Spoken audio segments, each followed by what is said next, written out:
Hello, Arjun. So tell me, what kind of movies do you normally watch? Would it be cliche to say all kinds?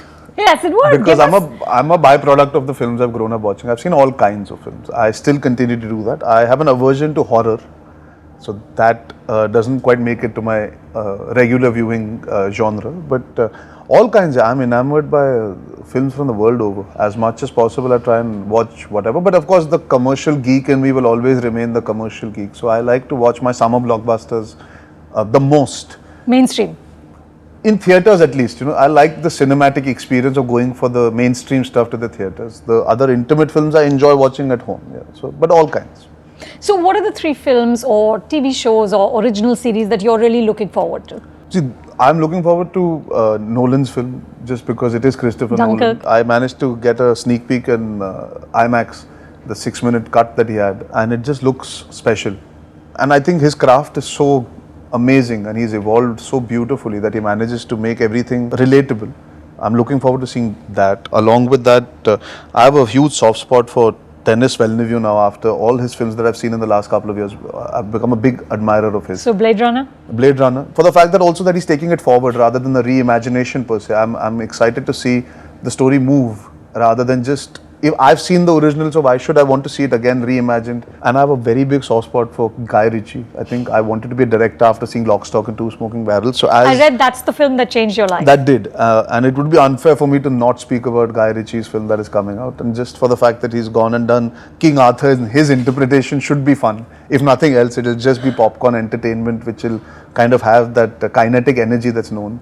And TV shows, I've been watching This Is Us. I just started it, and it made me cry, which, believe it or not, is a rarity. So I'm enjoying that. I'm looking forward to the new season of House of Cards. The list is endless. I mean, we can go on and on and on. Tell me, what are the classics you go back to? Are there any sort of those IMDb top rated that you keep recommending? I think for most people, Shawshank Redemption has kind of been a film that is defined, for me, at least in my formative years, it was a film that took me by surprise. Because it's a morbid thought if I give you a one line, but when you see it, it's a film that gives you hope. For some strange reason, I think it inspired lots of different thoughts in my head that cinema doesn't always have to be loud, obnoxiously in your face, and it can still be engaging and entertaining. That was my first connect with that kind of cinema, so I guess it'll stay special. Like I said, Lock, Stock and Two Smoking Barrels will always be my go-to film if I ever want to tell somebody about what cinema can do in terms of giving you energy and not purely relying on stunts and action and explosions, but just a camera can do so much in creating chaos, in madness, and there's a method, there's a thought, and to do that with a non-star cast, as in a fresh star cast at that point in time, it just shows you the ability and the vision that that man has as a director. So for me, Lock, Stock will always be a classic. I mean, Snatch is an upgrade on Lock, Stock in terms of entertainment quotient, but from purity, Lock, Stock is Lock, Stock, and it's inspired many directors in many ways. What else? As a classic, I would have... Hindi cinema? Anything from there? Mr. India, I mean, I always say this, it stood the test of time, and that's what a classic is supposed to do, essentially. Not only because my relatives are part of the process, but if you look at it today also, it's one of the cleaner VFX heavy films which were done practically. So just to see it from a perspective where they didn't lose out emotion at the cost of he's invisible. And that emotion hasn't got lost. Even today, the problem is the same in our country. Anaj ke go down. And those themes are still very prevalent today. So I think Mr. India will always strike a chord. I have this visual of all the Kapoors having dinner together, and at least somebody must say Mogambo Koshua. No, we don't say that. We dare not, because it'll start a conversation about how do we go about making the sequel or reimagining it, and that conversation is too long and never gets over. And dinner will be ruined. And we still don't have an answer.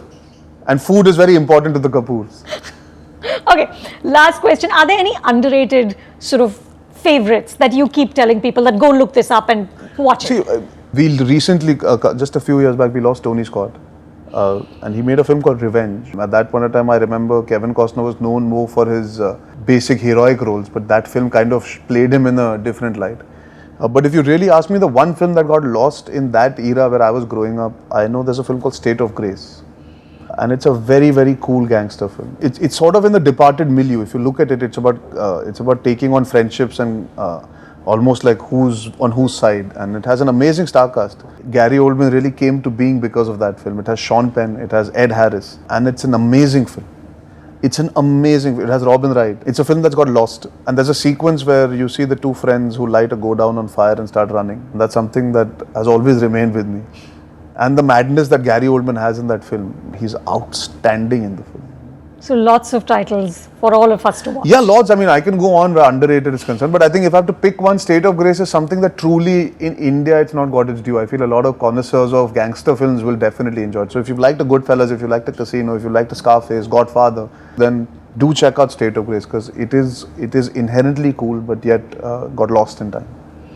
Arjun, thank you so much. Thank you. And all best. Thank you.